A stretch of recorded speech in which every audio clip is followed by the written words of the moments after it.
Dito ka, silip ka lang sa gilid. Oh no, dito lang ako sa gitna. Dito sa safe, center. Dito lang, Ito dito yung tabi tayo. pinaka-safe. No, baka gumanon.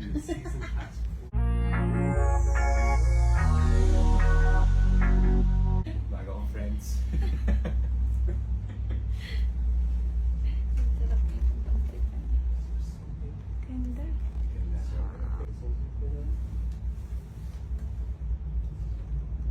Ay, wala kita.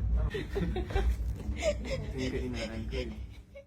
Tuwang-tuwa nga itong si Shaira Diaz sa reaksyon ng kanyang asawa na si E.A. Guzman. Sumakay kasi ng gondola itong sina Shaira Diaz at itong si E.A.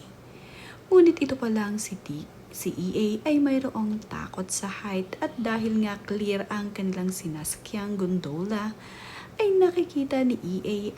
ang nasa ilalim at kung gaano nga kataas. Kaya naman, itong si E.A. ay kinakabahan habang sila ay nasa ride. Pinagbigyan naman nga ni E.A. ang kanyang asawa kahit natatakot ito. Ngunit pinipilit niyang maging masaya para sa kanyang asawa. Kaya naman itong si Shaira ay tuwang-tuwa dito kay E.A. Noong pababa na nga ay halos gumapang itong si E.A. dito sa kanyang kinalalagyan.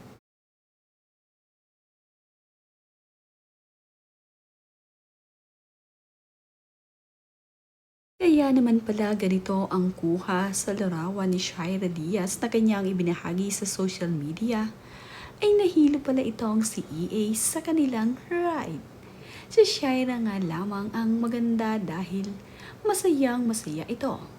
Ngunit ang kanyang asawa na si E.A. ay talaga namang namumutla. Natawa lamang itong si Shaira dito kay E.A. Magkaganon pa man, ay feel na feel ni Shaira at magandang maganda pa rin ito.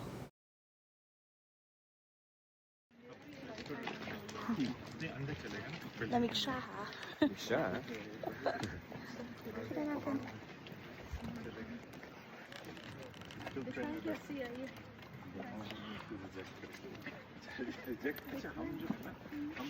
Siya kami dati nakatira.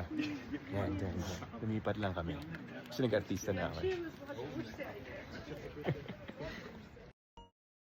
Marami nga ang nakapansin sa pagiging maganda at blooming ngayon ni Shaira Diaz, na ayon nga sa kanyang mga fans at follower ay mas lalo nga raw gumaganda at fresh na fresh itong si Shaira mula nang maikasal sila ni E.A. Guzman. Naglalakad nga ang mag-asawa patungo kung saan nag-shooting ang favorite na K-drama ni Shaira. Ito nga ay ang Crash Landing on You at talaga namang panapan nga itong si Shaira ng Chloe.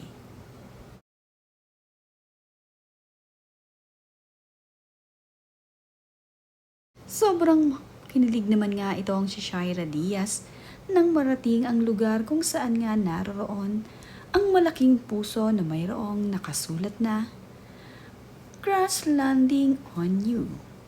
Ito nga ang isa sa destination na talaga namang gustong mapuntahan ni Shaira Diaz dito sa Switzerland.